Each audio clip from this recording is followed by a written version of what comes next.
Deus tem falado nas orações, Deus tem falado nos louvores, Deus tem falado nos testemunhos, e Deus vai continuar falando agora, pela tua graça e pela sua soberania, através da palavra de Deus. Evangelho de João, capítulo 14. Nós vamos ler do versículo 1 ao versículo 6. João, capítulo 14, versículos 1 a 6. Ok? Assim diz a palavra do Senhor: Não se turbe o vosso coração. Credes em Deus, crede também em mim. Na casa de meu pai há muitas moradas. Se assim não fora, eu vos teria dito. Pois vou preparar-vos lugar. E quando eu for e vos preparar lugar, voltarei e vos receberei para mim mesmo, para que onde eu estou estejais vós também. E vós sabeis o caminho para onde eu vou. Disse-lhe então Tomé: Senhor, não sabemos para onde vais. Como saber o caminho? Respondeu-lhe Jesus: Eu sou o caminho e a verdade e a vida. E ninguém vai ao Pai, senão por mim. Permaneça com a sua Bíblia aberta. Senhor Deus, Tu conheces o meu coração, Pai. Tu conheces a minha mente, conhece que sou pó. E sabes, Deus, das minhas inúmeras, incontáveis, Deus, limitações. Senhor, eu careço da Tua graça, dependo da Tua autoridade, da Tua soberania. E dependo principalmente nesse momento, Senhor, do Teu Santo Espírito, Deus, para nos convencer do nosso pecado, da Tua justiça e do Teu juízo. Então nessa hora, Pai, eu te clamo, tem misericórdia de mim, tem misericórdia dos meus irmãos, e que a Tua palavra, Deus, que é tão poderosa, que é tão certeira, encontre o nosso coração, Deus, e nos transforme. E eu faço essa oração em nome de Jesus. Amém. Amém. Um breve contexto desse texto que nós acabamos de ler. Esse é o início, na verdade, a partir do capítulo 14 até o capítulo 16, lá pelo versículo 33, mais ou menos. É o início e é o final de um discurso que João é mencionado como um discurso da despedida. Então, na verdade, aqui a gente está ouvindo aquilo que Jesus está dizendo no seu último discurso, nos seus últimos ensinamentos, antes daquele que seria o momento da sua entrega, da sua oração, da sua traição, da sua humilhação até o Calvário. E então acredita-se que esse momento, que eles estejam nesse lugar, nesse cenáculo, que era mais ou menos o primeiro andar de uma casa, que alguns estudiosos defendem que seria a mãe de João Marcos, né? A casa que seria de João Marcos. Isso talvez não seja tão importante para você agora. Mas voltando um pouco na história, a partir do capítulo 12, a gente encontra algumas narrativas de algumas coisas que foram acontecendo até que culminasse nesse discurso de despedida. Então a gente tem aqui no capítulo 12, do versículo 12 ao 19, o momento em que Jesus entra em Jerusalém, montado naquele jumentinho, e as pessoas o aclamam, né? As pessoas cantam e louvam e de alguma forma se manifestam em exultação ao seu nome. Logo em seguida a gente encontra, a partir do versículo 20, a gente encontra um momento onde Jesus ele vai até o templo, ali na intenção talvez de ensinar e realizar alguns sinais. E naquele momento ali no templo, ele percebe, ele é abordado por alguns dos seus discípulos, com a notícia de que alguns gregos queriam conhecê-lo, de que alguns gregos gostariam de compartilhar um tempo com Jesus. E talvez nesse momento seja um momento em que Jesus se percebe como os últimos momentos. Talvez pela verdade de que naquele momento os fariseus e toda aquela galera já estava se levantando de uma forma mais impetuosa, de uma forma mais intensa, com o propósito de matar Jesus. E agora os gregos, aqueles que são considerados gentios, nesse momento querendo conhecer a Jesus. Então, diante desse cenário, Jesus começa a se perceber: opa, o meu tempo é chegado. O meu tempo é chegado. As coisas que deveriam estar acontecendo estão acontecendo. Os tempos estão se consumando. E aí, de uma maneira bem intencional, ele foca naqueles que são os seus mais próximos. E é isso que a gente vai encontrar no capítulo 13. O momento onde ele foca nos seus discípulos. E ele quer se reunir com os seus discípulos para ter aquele momento de celebração da Páscoa junto com os seus discípulos. E nessa narrativa do capítulo 13, a gente encontra o momento em que Jesus ele lava os pés dos discípulos e os ensina a respeito da humildade, e de alguma forma alguns teólogos vão defender a ideia de que aquilo ali também foi uma demonstração daquilo que haveria de acontecer no sentido do lavar dos pés através do sangue de Jesus, né, do sangue que tornando aquilo que é impuro para aquilo que seria puro. E ele traz essa consciência. Ele indica aquele que haveria de ser o traidor, Judas, né? Logo em seguida, após a saída de Judas, ele dá uma instrução resumida daquilo que está acontecendo e daquilo que aconteceria, nos versículos 31 a 33. Ele oferece um novo mandamento, que eu acho curioso a gente pensar em novo mandamento, que na verdade digamos assim, é uma explicação, é um slogan ministerial de Jesus, né? Amar ao próximo. Então ele, digamos assim, o novo mandamento na verdade é um resumão daquilo que ele fez durante todo o seu ministério. E ele convida os discípulos a perceberem isso de forma mais clara. E finalmente, do versículo 36 ao 38, a gente encontra a narrativa de Pedro, sendo o corajoso dos discípulos, falando: Senhor, como assim o Senhor vai para distante de nós? Como assim o Senhor vai para um lugar onde nós não poderemos segui-lo? Isso não é possível, eu seria capaz de dar minha vida pelo Senhor. E a gente vê a resposta de Jesus de maneira muito, muito paciente, falando a Pedro: Pedro, antes que o galo cante, amigão, tu me negarás. Então, baixa a bola um pouquinho. Baixa a bola um pouquinho, que não é tão simples quanto você está dizendo aí. Baixa a bola. E então a gente começa o capítulo 14, dentro desse contexto. E por isso que talvez o capítulo 14, nessa divisão que foi feita, comece com essa coisa do não se turbe o vosso coração. Porque ele está vendo a realidade de um discípulo, e talvez sendo o representante de todos os discípulos naquele momento, perturbado com aquilo que haveria de acontecer, inseguro com toda essa situação, e ele vê essa situação e fala: não se turbe o vosso coração, calma. Nesse discurso da despedida, narrado por João, que vai até o capítulo 16, como eu citei, ele é dividido basicamente em 5 partes, sendo que as 2 primeiras partes, que é a que eu gostaria de me ater hoje, são a parte de a morada e o caminho. Ok? Então eu vou tentar me ater a essas 2 partes introdutórias do discurso da despedida. Se não der tempo, a gente fica só na morada e eu faço uma parte 2, assim que o pastor Ciro solicitar aqui. Tá bom? Então vamos lá no contexto do texto. No capítulo 14, versículo 1, então a gente encontra essa primeira narrativa, essa primeira frase aí: não se turbe o vosso coração. Percebam, a pessoa que está falando essa frase é o Senhor Jesus. E é o Senhor Jesus sabendo aquilo que haveria de acontecer em seguida e sabendo que é chegada a sua hora. Curiosamente, Jesus está falando isso para os discípulos, de não perturbe o seu coração, e talvez você não perceba que ele era a pessoa que tinha todo o direito de se perturbar com aquilo que haveria de acontecer. Porque o que estava a seguir é a ideia de uma iminência de sofrimento, uma agonia que aconteceria no Getsêmani, a traição de Judas, a deserção de Pedro, a cruz, o escárnio, a humilhação, a morte. Jesus estava prestes a viver isso tudo. Então Jesus, ele tinha em si uma aflição, uma angústia que talvez seria justificada a sua perturbação se ela existisse. Mas ao invés disso, ele está preocupado com o coração dos discípulos que estão perturbados por uma coisa que já tinha sido dita várias vezes. Jesus abre mão da sua própria perturbação, que seria altamente justificada, para trazer consolo e conforto àqueles que estavam aflitos naquele momento por uma notícia que já tinha sido dada, dizendo: olha, vai ficar tudo bem.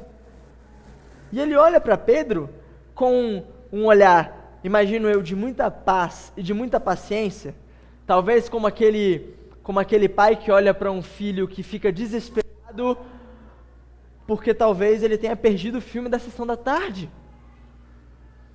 E você fala, filho, tem no Netflix, tem no YouTube, tem outras formas de assistir. Mas pai, eu vou perder o filme. E você fala, calma. E talvez nessa simplicidade Deus tenha falado para Pedro, Pedro, não se turbe o vosso coração. Calma. Calma. E é curioso pensar nisso, porque o foco de Jesus foi no coração dos discípulos. Foi no coração dos discípulos. E o consolo que ele está oferecendo é um consolo que ele já ofereceu anteriormente, aqui em cima no capítulo 13, se nós voltarmos um pouquinho na Bíblia aqui, vocês vão encontrar aqui, ó. Filhinhos, versículo 33 do capítulo 13. Filhinhos, ainda por um pouco estou convosco, buscar-me-eis, e o que eu disse aos judeus, também agora vos digo a vós. Outros, para onde eu vou, vós não podeis ir. E aí em seguida ele dá um novo mandamento. Ele está avisando, eu vou sair e vocês não vão poder ir comigo. Ele está avisando. E isso gera perturbação nos discípulos. E perceba a continuação do versículo. Não se turbe o vosso coração, crede em Deus, crede também em mim. Que também é um resumo de algo que ele já tinha dito no capítulo 12. Mas que agora aparece como uma verdade para nós de uma coisa muito profunda. Queridos, se você lesse o texto agora, qual seria o antídoto para perturbação no coração? Olha o texto aí e fala para mim. Qual é o antídoto da perturbação no coração?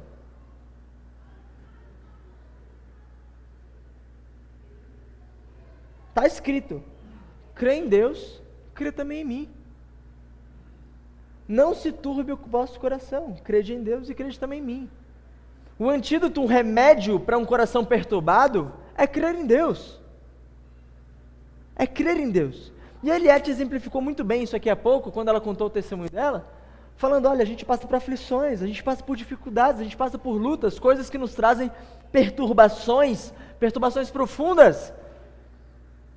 Mas aí a gente lembra do nosso Criador, a gente volta a crer em Deus, a gente busca no Senhor o consolo, e o Senhor nos oferece. Muitas vezes a solução para o nosso problema não vem naquele momento, mas a paz que excede todo o entendimento vem. Por quê? Porque o antídoto para a perturbação é crer. É crer. E simplesmente crer. E o Senhor foca nisso. E é curioso ele responder isso para Pedro, porque se nós voltarmos no capítulo 12, 44, em João capítulo 6, versículos 68 e 69, a gente vai lembrar daquele momento em que ele está conversando com os discípulos, e ele pergunta, né, e vocês dizem quem eu sou para vocês? Tu és o Filho de Deus. Tu és o Santo de Deus. Vocês também não querem ir? Ele fala, para onde nós iremos, se só tu tens a palavra de vida eterna? Veja que percepção que Pedro tinha sobre o que significa crer em Deus. Eu não tenho para onde ir, porque eu creio no Senhor, e o Senhor, quem tem a palavra de vida eterna, é o Senhor que eu vou seguir, porque tu és o Santo de Deus. E agora ele está perturbado no sentido de, e agora?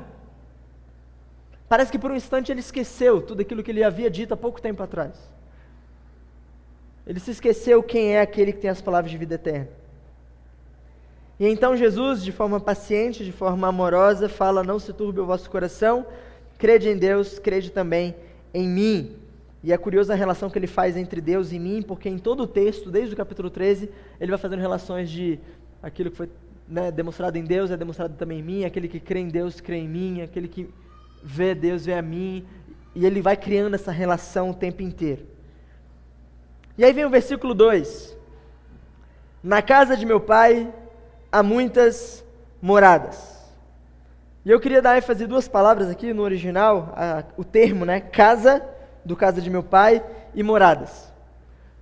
O termo casa no original, principalmente nesse texto em específico, ele remete à ideia de uma residência, ok? De uma residência, de uma morada, de um espaço de habitação, mas que em censos de povos era considerado também moradias famílias.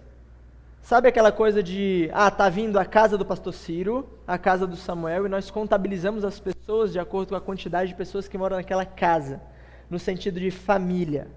Então a casa também trazendo esse sentido de família. E naturalmente o contexto desse texto aponta para o céu. Então é maravilhoso pensar logo, só nesse texto, pensar que a casa do meu pai a que Jesus está se referindo é essa casa / família de Deus, céu.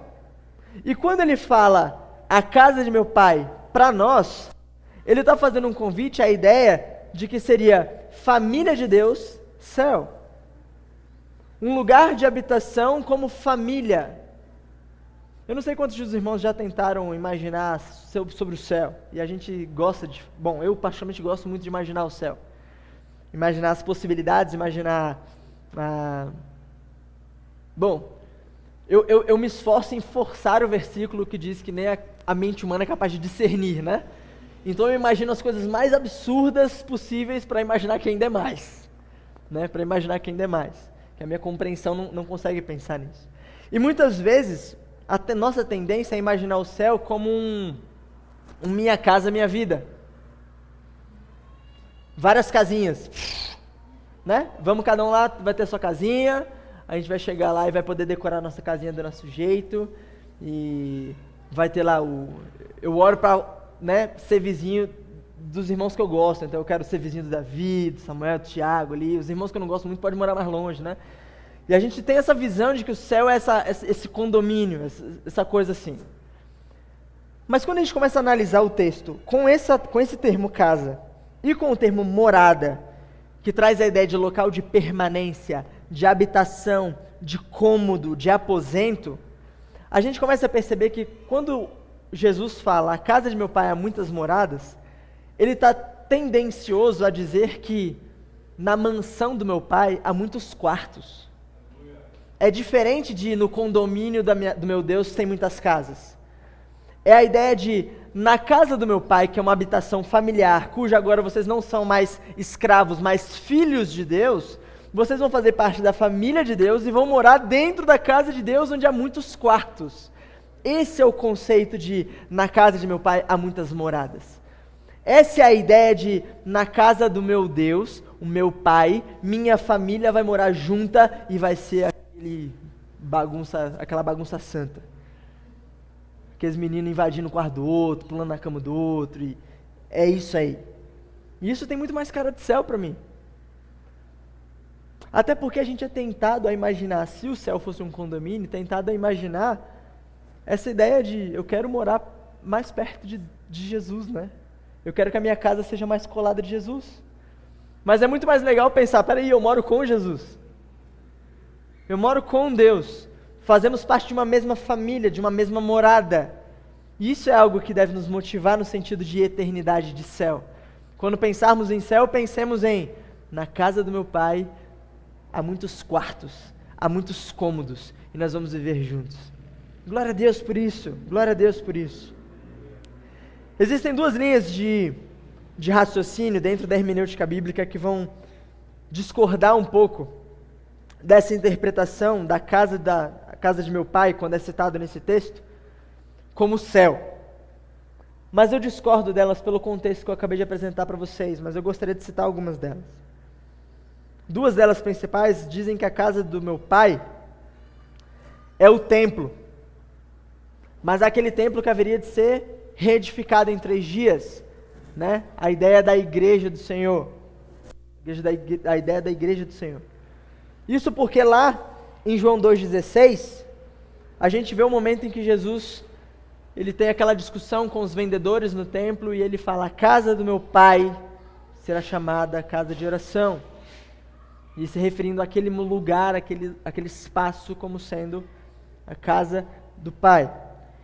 Entretanto, o contexto lá é diferente desse texto que nós acabamos de ler, e pode se entender facilmente, principalmente pelo contexto do prenúncio de que ele estaria para morrer e que ele voltaria como sendo a habitação eterna. E uma outra, a ideia de que a casa do Pai é a igreja, que vai estar lá em João 2, 19 e 23, quando Jesus se refere a ele mesmo como sendo o templo, né? Não aquele templo físico, mas ele como sendo o templo onde ele é o cabeça e nós somos o seu corpo, a igreja. Entretanto, nesse texto, convencionou-se, baseado em muitos estudos do capítulo e dos capítulos anteriores, que é o céu, ok? Talvez venha na sua cabeça alguma questão do tipo, mas Saulo, Lá em Mateus, no capítulo 7, a gente encontra aquele texto que fala que a porta é estreita, o caminho é estreito, né? É fino, é difícil de entrar. Por que Jesus fala então a coisa de serem muitas moradas, se é difícil? No sentido daquele texto, a gente entende que a jornada terrena nossa que é difícil, mas não a possibilidade dos santos alcançarem pelo sacrifício gracioso de Jesus. Porque em Gênesis a gente encontra a narrativa de que aqueles que são descendência de Abraão são tão incontáveis quanto, meu Deus, Senhor, tudo bem. Narrativa de Gênesis falando que os descendentes de Abraão são como estrelas do céu, incontáveis como as estrelas do céu. Em Apocalipse, vai falar de uma multidão que é incontável como os grãos de areia. Então imagine sim, que a habitação de Deus, a casa do Senhor, de muitas moradas, a ênfase quando Jesus fala, a casa do meu Pai, há muitas moradas, é nesse sentido de, ela é ampla, ela tem espaço para aqueles todos que foram alcançados pelo sangue precioso do Senhor Jesus. Ela é ampla, tem lugar para todos, tem lugar. Não se preocupe com a quantidade, como as ideias dos nossos primos, ou de segundo, terceiro graus, dos 144 mil, mas não se preocupe com quantidade nesse momento. Se preocupe apenas com a ideia de que o teu Jesus, aquele que te deu salvação, ele está preparando morada para você em um lugar amplo. E por isso o muitas moradas. A ênfase do muitas moradas é em relação a essa amplitude e não a sua quantidade. E o versículo continua: vou preparar-vos lugar. E aqui tem uma informação importante que a gente pode tirar e muito preciosa para nós no sentido da Trindade, que é o caráter funcional de duas pessoas da Trindade. Jesus fala que vai ao céu preparar lugar para a sua igreja, ok? Tudo bem? É isso que nós lemos? Amém? E quanto à função do Espírito Santo? Jesus foi preparar lugar para a sua igreja. O Espírito Santo veio preparar a sua igreja para a sua morada. Olha que coisa maravilhosa. Duas pessoas da Trindade com funções distintas nesse sentido, mas que se complementam de forma harmoniosa, de forma perfeita. Um Jesus que vai aos céus preparar morada para os seus, e o Espírito Santo de Deus que vem para preparar os seus para essa morada. Glória a Deus, e essa é a ação do Espírito Santo em nós hoje. Preparar-nos para essa morada, para essa habitação, preparar o seu povo para o céu. Jesus preparando o céu para o seu povo e o Espírito Santo preparando o seu povo para o céu. Dois caráteres funcionais diferentes, né, da Trindade. Em João 14:3, ele continua falando, receberei para mim mesmo. E aqui vai mais uma correção da visão que precisa ter acerca do céu, porque assim como o céu também não é um condomínio, minha casa, minha vida, Jesus também não é um recepcionista. E a gente gosta de ter essa ideia. A ideia de um Jesus que vai ficar lá, seja bem-vindo, seja isso, seja aquilo. Não estou excluindo a sua função de salvador nesse sentido, de justo juiz, né, nesse sentido. Mas, olha como ele se cita, como ele mesmo se cita em João capítulo 1, versículo 51. É uma conversa que ele está tendo com Natanael. E em João capítulo 1, versículo 51, ele diz o seguinte: lhe acrescentou, em verdade vos digo, que vereis o céu aberto, e os anjos de Deus subindo e descendo sobre o Filho do Homem. Sobre o Filho do Homem. Quando Jesus coloca sobre si mesmo a ideia de sobre o Filho do Homem, faz muito sentido e coerência quando ele fala que eu sou o caminho. De maneira que ele se torna exclusivo como sendo a ponte entre nós e a eternidade, entre nós e o céu. Porque eu sou, Jesus fala, o caminho. de maneira que os anjos que vão descendo e subindo, e as portas estarão abertas nesse sentido, estarão abertas porque eu abri esse caminho para que fosse possível, esse novo e vivo caminho. Então essa ideia de Jesus recepcionista é a ideia de que nós, de alguma forma, conseguimos chegar lá, mas nem isso é capaz a nós somos capazes.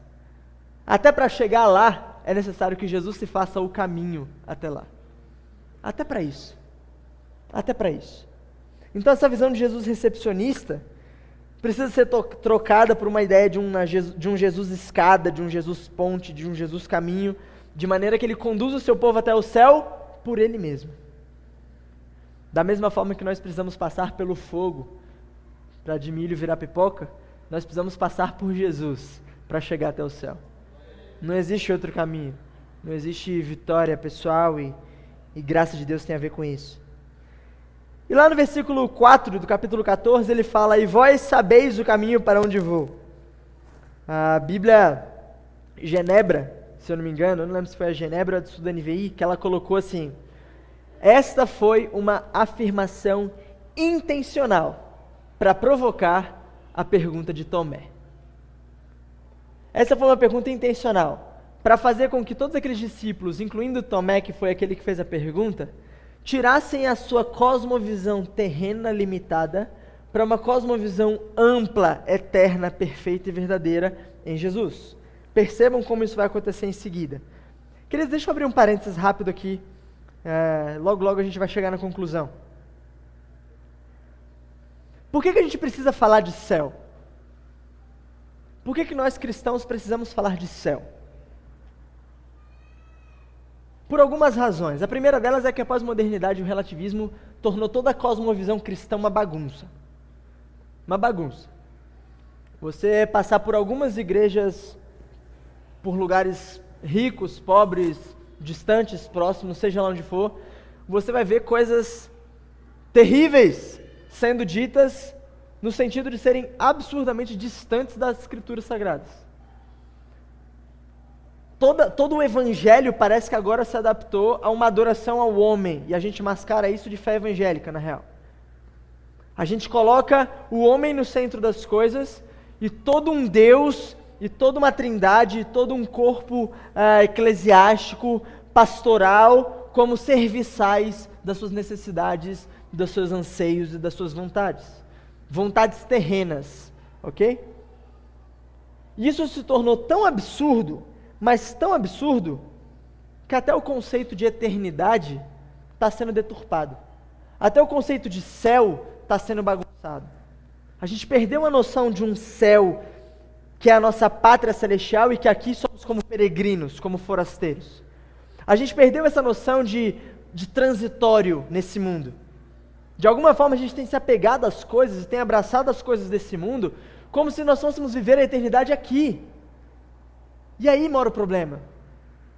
Porque se a gente viver uma eternidade aqui, e se o céu for aqui, não há necessidade de Jesus, porque nós já estamos aqui. E o caminho que nos leva ao céu perde a sua necessidade, perde a sua função. Olha que absurdo, a gente está construindo um céu aqui, de maneira que não haja mais a necessidade de Jesus para nos conduzir a esse lugar, a essa eternidade, de maneira graciosa. As coisas estão bagunçando demais. A gente vê filosofias progressistas, a gente vê uma evolução criativa, misturando evolução e criação. A gente vê um humanismo presente nas nossas ministrações. Não sei se alguém é adepto disso aqui, mas o coaching gospel, né? O coaching gospel tá fazendo uma bagunça na cabeça do pessoal aí de que o importante é você, de que você e você, e tá virando uma bagunça. E principalmente o conceito de triunfalismo. O conceito de que aqui a coisa vai dar certo. E aí eu tenho uma ótima notícia para dar para você hoje. Talvez para você não seja tão ótima, mas para mim é, porque vai começar a sacudir sua cabeça. Nessa terra só piora. Nessa terra só piora. As bênçãos que recebemos, os crescimentos que temos, é simples e exclusivamente graça de Deus. Porque esse mundo não presta, esse mundo está podre, esse mundo fede, se desvanece, está podre. Essa época de carnaval vai ser ótimo para todo mundo ver isso. Aliás, ontem já publicaram algumas fotos, não sei nem se vocês viram as fotos teve uma comemoração de espécie de carnaval, se não me engano, na Argentina. E aí uma menininha, lá com seus 8, 9 anos, com a camiseta lá em espanhol, né? Meu corpo, minhas regras, pisando num boneco de bebê. E várias mulheres batendo palmas e... Esse é o nível que a gente está. O mundo, uma droga. Tá podre. Então a gente precisa ter essa noção de que o céu não é aqui, não é agora. Um dos livros presenteados pelo pastor Ciro, a minha pessoa, O Peso de Glória, C.S. Lewis, eu não sei se ele vai lembrar dessa parte do texto. C.S. Lewis aponta 3 características principais que essas filosofias, essas ideologias, esses pensamentos têm agido no nosso intelecto. Primeira delas, a noção de que você pode tornar a sua vida terrena o céu.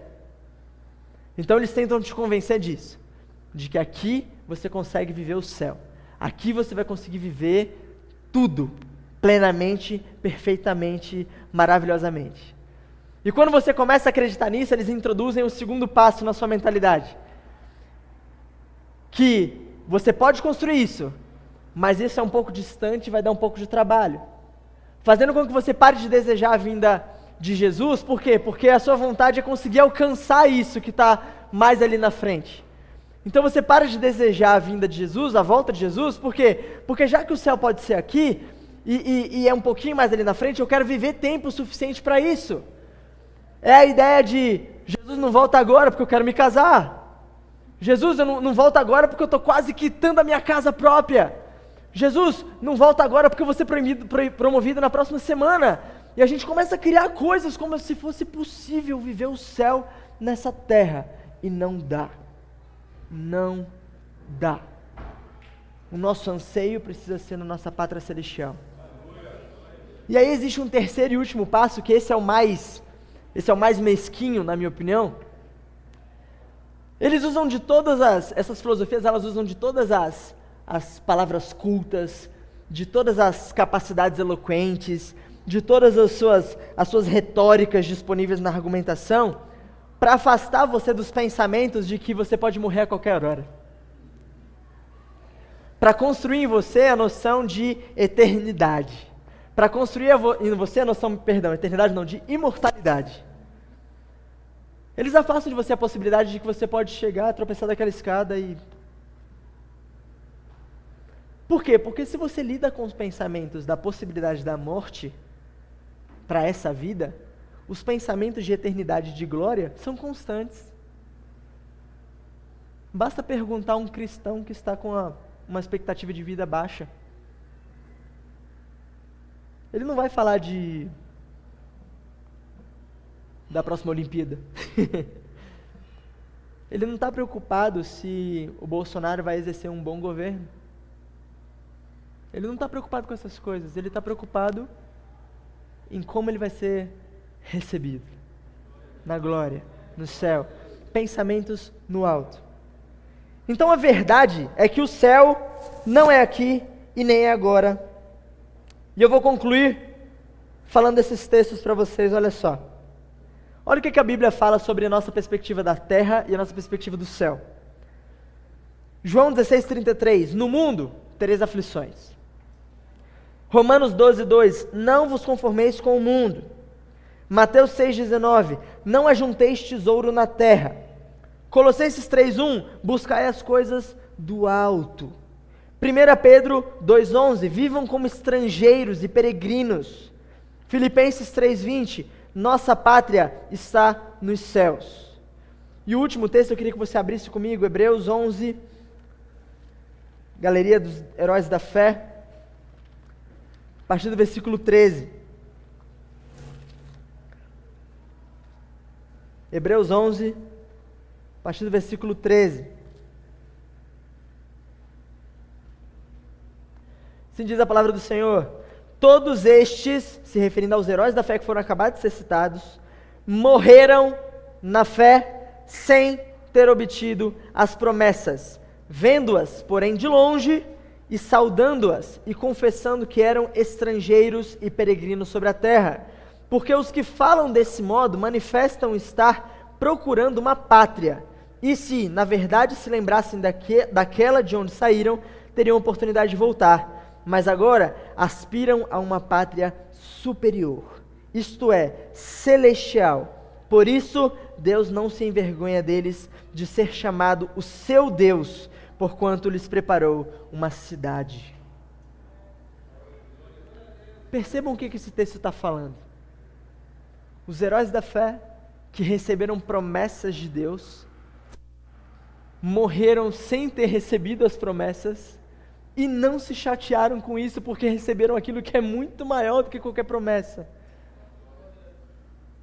Percebam, olha o que Deus fala. Por isso, Deus não se envergonha deles de ser chamado o seu Deus.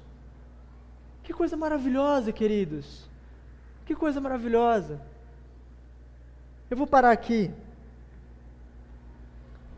Não vou falar do caminho, vou falar só da morada. Mas queria que você saísse daqui nessa noite pensando sobre isso. Pensando sobre o céu. Talvez você precise refletir se a sua vida tem sido a vida de alguém que tem pensado no céu. Ou você tem almejado mais as coisas terrenas do que as coisas celestiais. Ou você tem sonhado mais em construir o céu aqui do que a pátria celestial. E talvez você esteja vivendo com essa noção de que você é imortal, de que você vai ser capaz de fazer o céu estar aqui na sua vida, ali na próxima semana, e você não anseia mais pela eternidade, e você tirou Jesus da equação por causa disso, porque agora você consegue conquistar o céu aqui na terra, está logo ali, e você é imortal. Queridos, eu posso falar para vocês com toda a sinceridade do mundo, eu já incorri nesse erro várias vezes. De desejar mais as coisas desse mundo do que a eternidade com o Pai. Mas é um erro. É um erro. Eu creio que quando nós oramos e pedimos a Deus por avivamento, por uma geração transformada, é uma geração transformada não para construir o céu nesse mundo, mas é uma geração que ama tanto ir para o céu, que não se conforma em ver pessoas não indo. Ama tanto a possibilidade de no próximo instante estar na glória com o Senhor, que é incapaz de olhar a pessoa do seu lado e falar, cara, ele não vai, ele não sabe o que está perdendo. Eu creio que o avivamento ele traz essas consequências para a nossa vida. E a nossa compreensão de céu também. Queria fazer uma oração especial, curva a sua cabeça.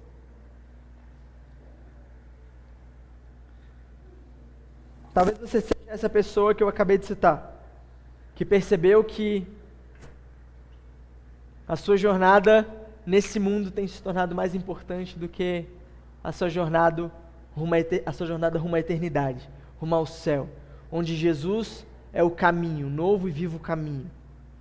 E você esteja mais preocupado com as coisas desse mundo, e você está perturbado como o apóstolo Pedro, e Jesus vira para você hoje e fala, olha, não se turbe o vosso coração, crede em Deus e crede também em mim, porque na casa do meu Pai há muitas moradas, você é família de Deus, você vai morar com o Senhor, não tem nenhuma preocupação nesse mundo que possa ser maior do que a possibilidade da eternidade. E se você é essa pessoa que está nessa situação e percebeu isso hoje, eu queria que você colocasse a mão no seu coração, eu vou fazer uma oração agora, pedindo ao Senhor que corrija a sua visão, que corrija a nossa visão, que nos ajude a enxergar as coisas do alto, que ajude-nos a enxergar o céu como ele verdadeiramente é, e não a possibilidade de transformar essa terra em céu. Coloca a mão no seu coração, vamos orar. Senhor, muitas são as coisas que têm nos distraído nesse mundo, Pai. Nós temos olhado ao nosso redor e temos desejado as coisas daqui mais do que as coisas do alto. Nós temos buscado mais as nossas conquistas, as nossas realizações nesse mundo, do que as bênçãos, a alegria e o privilégio, Senhor, de ter o Senhor como nosso único caminho e usufruir de uma companhia eterna com o Senhor na casa de Deus, na família de Deus. Senhor, ajuda-nos, Deus, a sonhar com o céu. Ajuda-nos, Deus, a viver a nossa fé, o nosso dia, a crer em Ti, lembrando constantemente do céu, lembrando constantemente de para onde nós estamos indo. Que não sejamos como Tomé, Deus, com a visão limitada, pensando, Senhor, mas nós não sabemos o caminho, porque nós não sabemos para onde vamos. Mas que nós sejamos aqueles que, com tranquilidade no coração, conhecem ao Senhor, que é o caminho, e sabe para onde está indo, Senhor. E sabe o que é o céu, e sabe em que direção está andando e para onde está construindo a sua fé. Então, Deus, molda-nos essa noite. Corrige a nossa visão, Pai. E ensina-nos, Deus, a servir ao Senhor de verdade. De verdade. Em nome de Jesus. Amém. Amém.